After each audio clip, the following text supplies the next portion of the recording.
The prairie was all dust and bone beneath their feet, stretching wide like an old, tired sigh. The wind moved low along the ground, lifting skirts and loose hair, whispering through brittle grass as if it, too, had grown weary of watching the strong fall. A little girl walked at the edge of the wagon trail, barefoot, her feet powdered in dust, her dress the color of dry bread and sky-bleached linen. She held her mother's hand tightly, though the grip had weakened over the last 2 miles. Behind them, the road shimmered with heat and silence. They hadn't eaten since yesterday, not really. The last crust had been shared before dawn, and her mother had chewed slowly, pretending not to be hungry, saving the bigger bite for her child. The girl had noticed, of course. She noticed everything lately, the way her mama's eyes blinked longer than they used to, the way her steps dragged more than they walked, how the wind pushed her sideways too easily now. The town had come into view an hour ago. Just a handful of wooden buildings pressed up against the sun, with no trees to soften the horizon.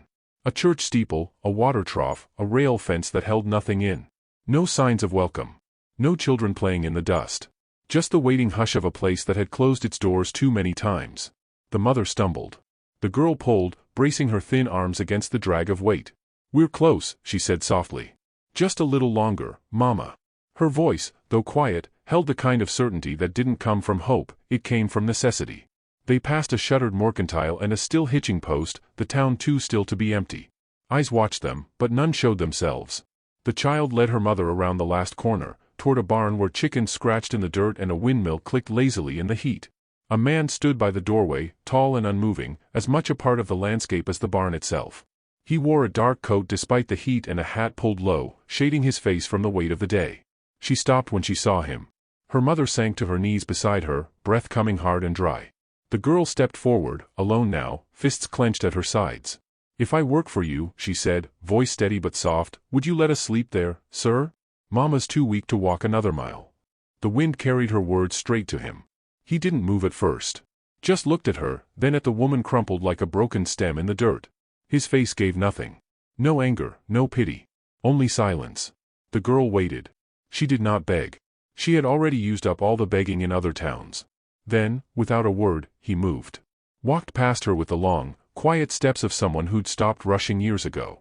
He bent low, lifted the woman as though she were lighter than a sack of flour, and carried her inside the house with a gentleness that didn't match his size. The girl blinked, surprised. Then followed, small feet padding softly behind him.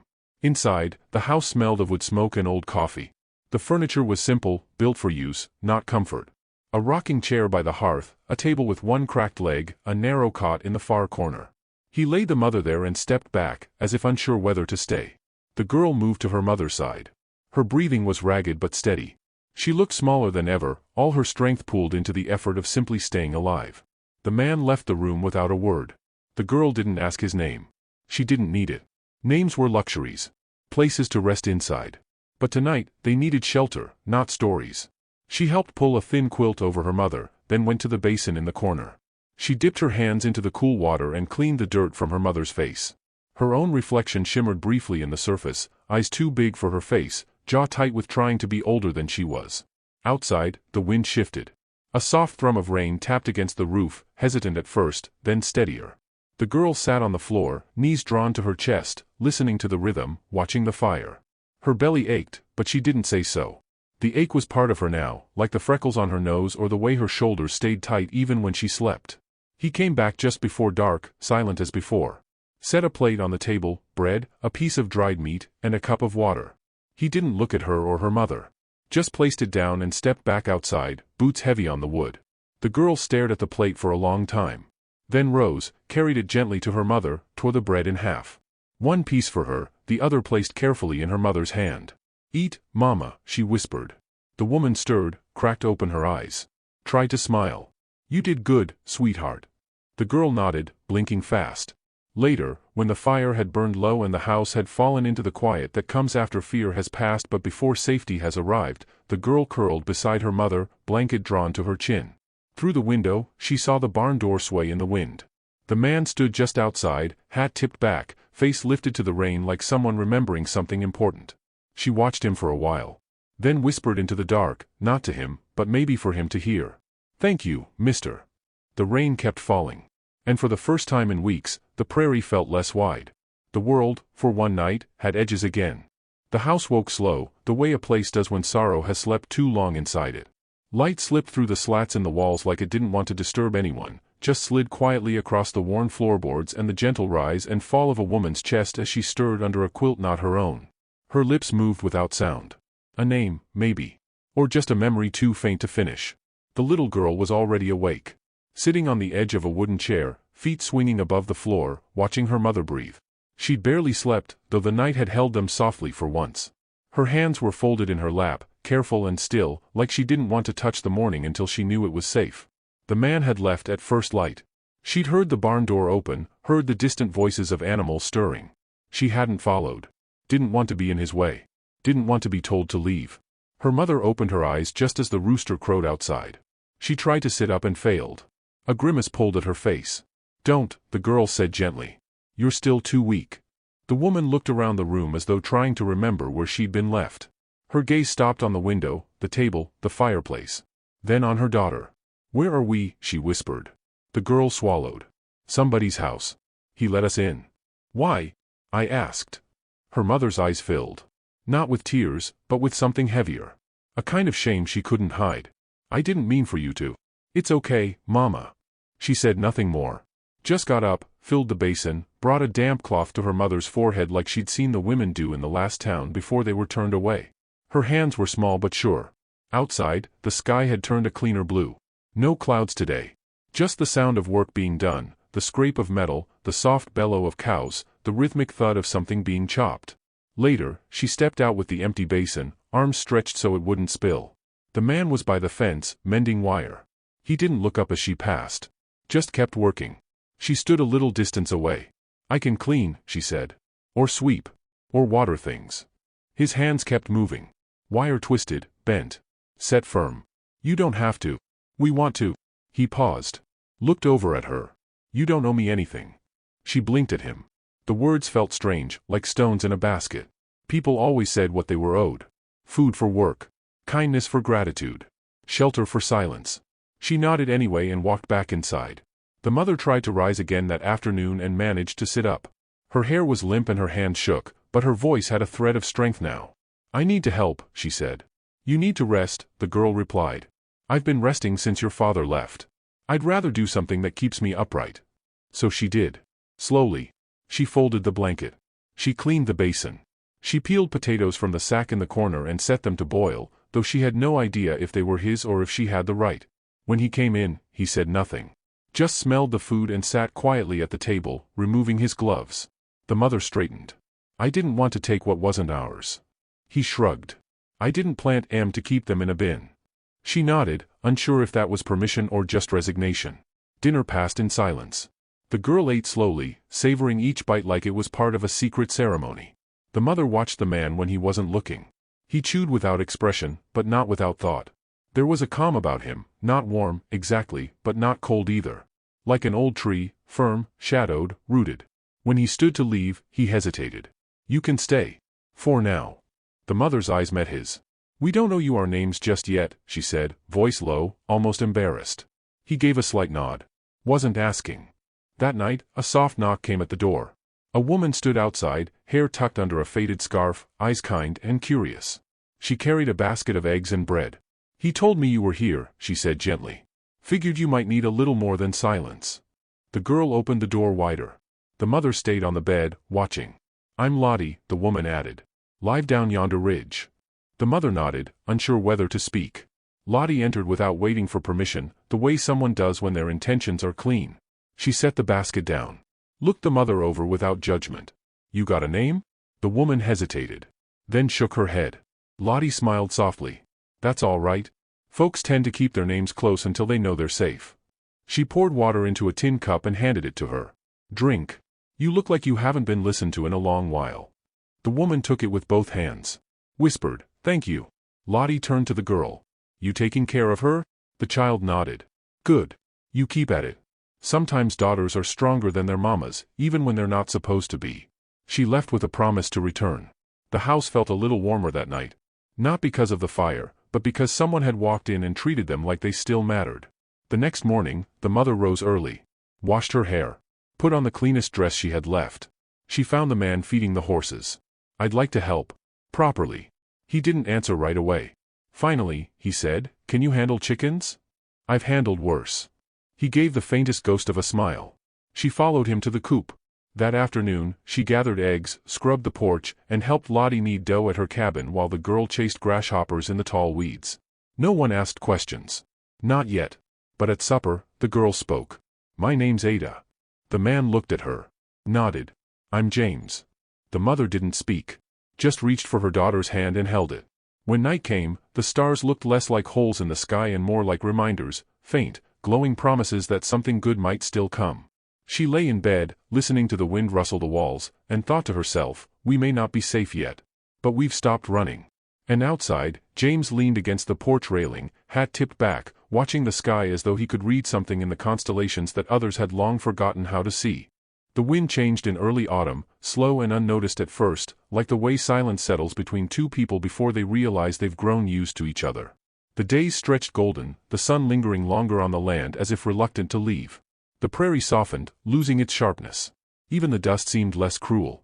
Ada spent her mornings in the garden that was barely a garden, kneeling in borrowed gloves, coaxing life from dry earth with patient hands. She'd begun with herbs, sage, mint, a few struggling onions, and James had let her. He never said much about it, just left tools where she could find them and filled the water trough without being asked. That was his way. Quiet permission. Her daughter, Ruth, no longer clung like a shadow. She laughed sometimes now, especially when Lottie came by with a sweet biscuit or a riddle. She helped gather eggs and sweep the porch. Once, she took a pencil stub and a scrap of paper and drew a picture of the ranch, house, barn, chickens, and a tall figure beside it. She handed it to James without ceremony. "It's us," she said simply. "If that's all right?" He stared at it for a moment. His thumb grazed the page. Then he tucked it into his coat pocket. "I reckon it is." They didn't talk about what came before. Not in full. Sometimes Ada mentioned something sideways, how Ruth never liked cold water since that winter back east, or how her hands had once been better at sewing than scrubbing. And sometimes James would offer a piece of his own history, like leaving breadcrumbs neither of them planned to follow. "My boy would have been 8 this spring," he said once, watching Ruth toss stones into the creek. Name was Matthew. Ada didn't ask what happened. Didn't need to. Loss carried its own accent. She only said, "He'd have been proud of the way you look after things." James didn't answer. Just nodded and kept his eyes on the girl. That was how it went, slow kindness, shared silences. They didn't flirt. They didn't linger too long in the same room. But when their hands met by accident over a basket of laundry, neither pulled away. The work made Ada stronger. Her shoulders filled out again, her cheeks flushed with sun. Her steps lost their tremble. Lottie teased her gently one morning. "You're looking downright rooted, girl. Like the wind couldn't push you if it tried." Ada smiled faintly. "It still might." Lottie's gaze softened. "That man, he watches you like he's waiting for the next storm. I don't want to be another storm." Maybe he don't mind storms anymore. Maybe he's tired of empty sky. They left it there. But storms do come. Even the kind you think you've outrun. One afternoon, while Ruth was picking wildflowers by the fence, a rider appeared on the horizon. Then 2 more. Dust rose behind them like warning smoke. Ada watched from the porch, every muscle in her spine going stiff. She recognized the way they sat their saddles before she could see their faces. Riders with straight backs and sour mouths. One of them was her former brother-in-law. The other 2 were just as she remembered, thin-lipped men with nothing left but pride and blame. James came from the barn, wiping his hands on a rag. Saw the color drain from her face before he saw the riders. "You know them?" She nodded slowly. "They're looking for me." He said nothing, just walked down the steps, slow and sure, and stood by the gate. His presence alone shifted the air. The riders stopped at the edge of the property. The man in front, Harlan, spoke first. "She's ours." James didn't move. "She belongs to nobody." Harlan sneered. "You don't know what you've taken in. I know she's safe here." "She's a liar. Can't even have children of her own. That girl ain't hers." Ada stepped forward then, voice low but clear. "She's mine in every way that counts. You just couldn't see what mattered." The second man, older and mean-eyed, spat into the dust. "She ran from her husband. He gave me bruises to run from. She's damaged goods." James's hands clenched at his sides. "This land's not for sale, and neither are the people on it." Harlan's eyes narrowed. "We'll be back." "You won't." There was a stillness then, tight and thin like a wire stretched too far. Then the men turned and rode off, trailing dust and venom. James didn't speak. Just looked at Ada, waiting. She sat down on the porch steps. Ruth came and curled against her side. She held her close, heart pounding like hooves. "They'll come again," Ada whispered. He nodded. "Let them." That night, she didn't sleep. Neither did he. In the early hours, she walked out to the barn where he was mending a broken harness under lamplight. She stood in the doorway. "I never wanted to bring trouble here." "You didn't." She looked at him for a long moment. "I used to think safety was something you could find if you ran far enough." He set the leather down. "It's not." "No. It's something someone gives you. By standing still. By staying." James nodded slowly. "And I'm still here." She stepped into the barn, into the quiet warmth of wood and hay and something unspoken stretching between them. When she placed her hand gently on his arm, he didn't flinch. He simply turned toward her, like he'd been waiting all along. Outside, the wind had shifted again. But this time, it didn't feel like a warning. It felt like something beginning. The morning came gray and low, the sky bruised like something had been broken behind it. No birdsong, no wind, just the hush that settles before something happens, the kind that makes even the soil hold its breath. James stood at the fence, one boot resting on the lower rail, his gaze distant. He hadn't slept. Neither had Ada. She stood in the doorway behind him, arms wrapped around herself, as if warmth could be conjured by sheer will. Ruth clutched the hem of her dress, her drawing folded tightly in her little hand. James turned his head slightly. "Lottie took the back trail into town," he said. "To fetch the sheriff." Ada nodded but said nothing.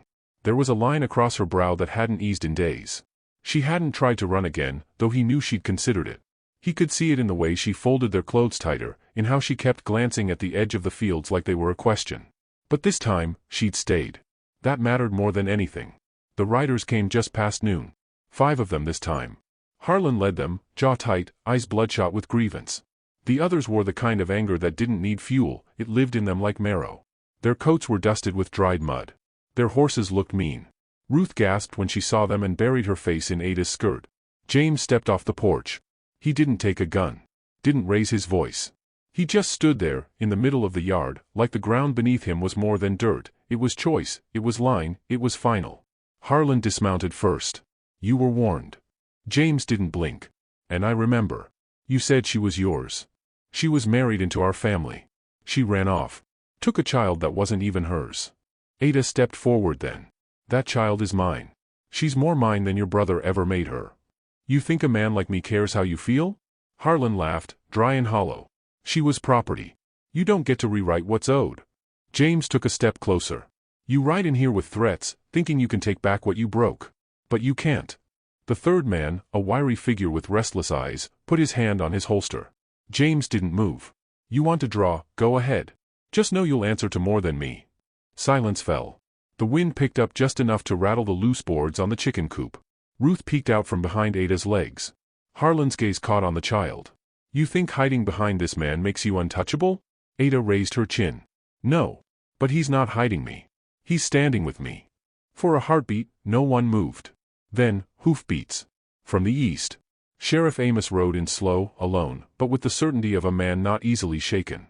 He dismounted without speaking, took in the scene, nodded once at James, then turned to the riders. "You boys are a long way from welcome." Harlan's mouth twisted. "This ain't your business. It is when you come onto someone else's land making threats and laying claims like you're kings." She ran, the wiry man snapped. "Took what didn't belong to her." "And I've heard what kind of place she ran from," Amos said evenly. "Heard how your brother put her in a bed of bruises and called it marriage." Harlan shifted in his saddle. "She was his wife. She was a woman," the sheriff said, spitting into the dirt. "And now she's under this roof. Ain't a law in this town or county says she has to go anywhere she doesn't choose to." "We'll see about that," Harlan growled. "You just did." James stepped forward again. "You ride off now, or you ride off bleeding. Either way, you're leaving." The fourth man made the mistake of twitching toward his belt. Sheriff Amos cocked his rifle once. No words needed. The man froze. Ruth ran to James then, wrapping her arms around his leg, her small body trembling. He reached down and held her hand. Harlan spat in the dirt. "You'll regret this." "No," Ada said softly. "I've regretted enough. I'm done now." The riders turned, one by one. Dust rose behind them again, but it no longer felt like a threat. It felt like something had been lifted, pushed back into the hills where it belonged. James knelt to Ruth's height.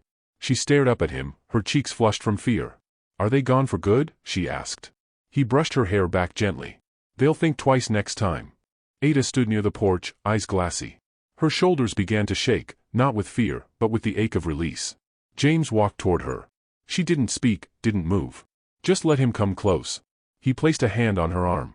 You don't ever have to run again. She let out a long, slow breath that had been waiting inside her for years. I don't think I know how to stay. You're doing it already. She looked up at him, and this time, there was no hesitation in her eyes. Just quiet awe, and a beginning that had learned to trust its own weight. That night, Ruth fell asleep with the drawing pressed to her chest. A new one, this time with the barn, the garden, a small dog she hoped they'd get someday. Ada sat on the porch steps, arms wrapped around her knees. James handed her a cup of coffee, warm and bitter. She took it without looking away from the stars. I never expected to be seen like this, she said. You always deserved it. She glanced at him. What now? He sipped his own coffee. You stay. You plant. You live. And you? I'll be here. Same place I've always been.